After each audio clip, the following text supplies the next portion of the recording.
प्यारे सज्जनों, इंसान की ज़रूरतें तो कभी न कभी पूरी हो सकती, लेकिन उसकी इच्छाएं नहीं। ज़रूरत और इच्छाओं में बहुत फर्क होता है। जिंदगी है तो ज़रूरतें हैं, और वो ज़रूरतें पुरुषार्थ से पूरी होती रहेंगी। लेकिन चाह और कामना हर साधन और संपन्नता को लांघ जाती है, और ये चाह ही है जो आदमी को चैन से जीने नहीं देती। लेकिन ये कामना अगर मर गई, ये चाहत खत्म हो गई, तो समझ लो दुख भी मर गया। प्यारे सज्जनों, सिद्धार्थ के बुद्ध बनने की प्रक्रिया में दुख को समूल नष्ट करने का प्रयास है। मृत्यु का शोक, बुढ़ापे का दंश और रोग की पीड़ा, इन तीन प्रसंगों ने बालक सिद्धार्थ को बुद्ध बनने का मार्ग दिखाया। अपनी इच्छाओं से मुक्ति और अपदीपो भव, ये बुद्धत्व के दो छोर हैं, जिन्हें पकड़ करके व्यक्ति उस अवस्था में पहुंच सकता है जहां कोई दुख न हो, और वो स्वयं ही दूसरों के लिए आनंद का प्रकाश फैला सकता है। जीवन में आवश्यकता और इच्छा दो मूलभूत तत्व हैं। इनमें अगर फर्क समझ लिया तो मानो दुखों का फंद काटने का मार्ग मिल गया, जिसके आगे सुख ही सुख है। आवश्यकताएं सीमित हैं और इच्छाएं अनंत है। मन इच्छाओं की डोर को पकड़ करके अनंत में गोता खाता रहता है, और उसे तृप्ति का कभी भी किनारा नहीं मिलता। इसीलिए गीता में मोहग्रस्त अर्जुन को समझाते हुए भगवान श्री कृष्ण जी कहते हैं कि जो व्यक्ति संपूर्ण कामनाओं यानी इच्छाओं को त्याग करके ममता और अहंकार रहित इच्छाओं से मुक्त होकर के जीता है, वो शांति को प्राप्त करता है। बुद्ध ने दुख के निवारण का यही मार्ग बताया है। सिद्धार्थ का बालक मन जब किसी कुअर्थी पर जाते हुए या रोते पीटते हुए उनके परिजनों को देखता है तो घबरा जाता है। मृत्यु का भय उसे बेचैन कर देता है। इसी तरह वृद्धावस्था में लाठी पकड़ करके धीरे धीरे चलते हुए अशक्त व्यक्ति और रोगग्रस्त व्यक्ति को बीमारी से छटपटाते हुए देख करके सिद्धार्थ का मन भयभीत हो जाता है कि जीवन की ये नियत तो बड़ी ही भयावह है, दुख देने वाली।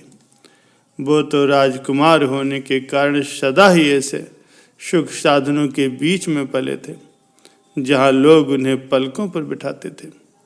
राजा शुद्रोधन के उस पुत्र को दुख का तो दा भी नहीं मालूम था। कल्पना के बाहर एक दूसरी दुनिया थी। एक दिन पालकी में बैठ करके महल से बाहर निकल करके राजधानी के सुसज्जित मार्गों पर घूमते हुए जब वो बाहरी दुनिया से रूबरू हुए तो दुख के इन विविध रूपों को देख करके उन्हें बेहद डर लगा। राजधानी घूमने की उनकी चाह मर गई और सेवकों से वापस महल लौटने की जिद करने लगे। जिंदगी की इस डरावने रूप ने उस बालक के अंतर मन को मथ दिया। वो तो सोच भी नहीं सकते थे कि महल की भव्यता और उसके भीतर उपलब्ध हर प्रकार की राजसी सुविधाओं के बाहर एक ऐसी भी दुनिया मौजूद है जहां मृत्यु है, बुढ़ापा है, रोग है, और उसकी कल्पना के बाहर की ये दूसरी दुनिया है जो बहुत ही भयावह है। इस भयावह दुख से बाहर कैसे निकले, क्या करें कि इन दुनियावी पीड़ाओं से मुक्ति मिल जाए। इस मंथन ने ही सिद्धार्थ को बुद्ध बनाया। प्यारे सज्जनों, एक बार बुद्ध प्रवचन कर रहे थे। विषय था सुख क्या है और सुखी कैसे रहा जा सकता। प्रवचन शुरू होने से पहले बुद्ध ने अपने शिष्य आनंद से चर्चा की। तो आनंद ने कहा, प्रभु, यहाँ पर बैठे हुए सभी जिज्ञासु संपन्न और श्रेष्ठ हैं। इनके पास तो सुख ही सुख है। इन्हें ये बताने की क्या जरूरत है कि सुख क्या है और सुखी कैसे रह सकते हैं। बुद्ध ने कहा, तुम्हारी बात तो ठीक है, लेकिन जरा एक एक करके सबसे पूछ तो लो कि वे सुखी हैं भी या नहीं। आनंद को प्रभु की ये बात कुछ जची नहीं, क्योंकि उपस्थित लोग सब बड़े ही संपन्न थे, सुखी थे। उसमें पूछना ही क्या था। उन्होंने अपने मन की शंका बुद्ध को बताई, लेकिन बुद्ध ने एक बार फिर कहा, एक एक करके तुम सबसे पूछ लो। मन मार के आनंद ने एक एक व्यक्ति से पूछना शुरू किया तो उसका अचरज बढ़ता ही गया। वहां तो हर एक व्यक्ति किसी न किसी दुख से ग्रस्त निकला। किसी को दूसरे से कम धनी होने का दुख था कि मेरी संपत्ति उससे कम क्यों हो और उससे ज्यादा कैसे हो, यही चिंता उसे सता रहे थे। किसी को खूब धन संपदा होने के बावजूद भी दुख था कि उसके संतान कुपात्र है, बेशनी है। कितनी मेहनत से तिनका तिनका जोड़ करके सारी संपत्ति बनाई, मेरे बाद ऐसी संतानों के हाथों में पड़ करके वो संपत्ति नष्ट हो जाएगी। मैं क्या करूं? कोई इस बात से दुखी है कि सब कुछ होते हुए भी रोग ने उसे घेर रखा है। इसकी वजह से उस संपत्ति का वो उपभोग नहीं कर पा रहा है। दुख अनंत है, धन वैभव सुविधाएं भी उसके उस रोग से उबारने में समर्थ नहीं है। बुद्ध ने कहा, पीछे एक गरीब सा आदमी बैठा दिखाई दे रहा है, जाकर उससे भी पूछो। आनंद ने उत्तर दिया, प्रभु उससे क्या पूछना, वो तो वैसे ही फटे हाल दिख रहा है, उसे तो वास्तव में बहुत से दुख होंगे। बुद्ध ने कहा, जाओ भाई, पहले उससे पूछो तो सही। आनंद के आश्चर्य का ठिकाना नहीं रहा जब पूछने पर उसने बताया उसे तो कोई दुख नहीं। आनंद ने कहा, तुम तो बहुत गरीब दिखते हो, पैसे की कमी होगी तो तुम सुखी कैसे रह सकते हो? उस आदमी ने बताया, उसकी जितनी जरूरतें हैं सब उतने में ही पूरी हो जाती हैं। घर गृहस्थी आनंद से चल रही है, मेरी और कोई चाह नहीं है। आनंद ने बुद्ध को बताया कि वो गरीब और फटेहाल सा आदमी तो पूर्ण सुखी है, उसे कोई दुख नहीं।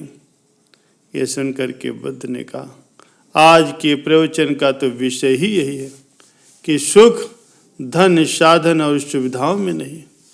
बुद्ध ने उस दिन जो कहा उसका सार ये था कि सुख की चाह पूरी होने से कभी भी सुख प्राप्त नहीं होगा।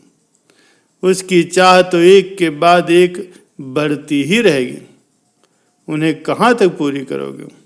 हर चाह अपने पीछे एक असंतोष छोड़ जाती और उसी असंतोष से जन्म होता है एक नई चाह का। इसीलिए जरूरत और चाह में फर्क समझो। जिंदगी है तो जरूरतें हैं और वे जरूरतें तो पुरुषार्थ से पूरी हो जाएंगी, लेकिन चाह तो हर साधन संपन्नता को नांग करके उसके आगे जा खड़ी होती। कार छोटी है तो लग्जरी कार क्यों नहीं है? मकान छोटा है तो बड़ा और शानदार क्यों नहीं, जिसे देख करके सब वाह वाह कर उठे? अगर कोई व्यक्ति लखपति है तो वो करोड़पति या फिर अरबपति क्यों नहीं? ये चाह ही है जो आदमी को चैन से जीने नहीं देती। इसलिए हमारे बुजुर्गों ने कहा है, चाह गई चिंता मिटी, मनवा बेपरवाह, जिसको कुछ नहीं चाहिए सोई शहंशाह। प्यारे सज्जनों, सुख का सार यही है। इसीलिए हमारे संत महापुरुषों ने सुख के लिए एक मंत्र दिया, संतोषम परम धनम, यानी संतोष ही व्यक्ति का सबसे बड़ा खजाना है। क्योंकि जब आवे संतोष धन, सब धन धूल समान।